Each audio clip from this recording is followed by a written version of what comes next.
Okey saudara, Assalamualaikum warahmatullahi wabarakatuh. Pada subuh hari ni saya balik nyuluh gonggong ni,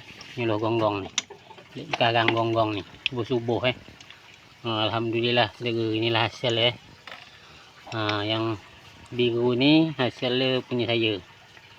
Ini punya saya ni Kalau yang putih ni punya sepupu saya punya sepupu saya, nama dia Muhammad Aris. Kalau yang ini punya anak dia ni, punya anak dia, nama dia Nugi dapat juga gamat ni 3 ekor kakak tahu gamat teripang ni dekat kampung kami ni, kampung Busong Pulau Bintan ni saudara. Alhamdulillah saudara, adalah sedikit rezeki ni malam ini dapatlah untuk buat lauk lepas lah ni siput gonggong ni. Okey saudara.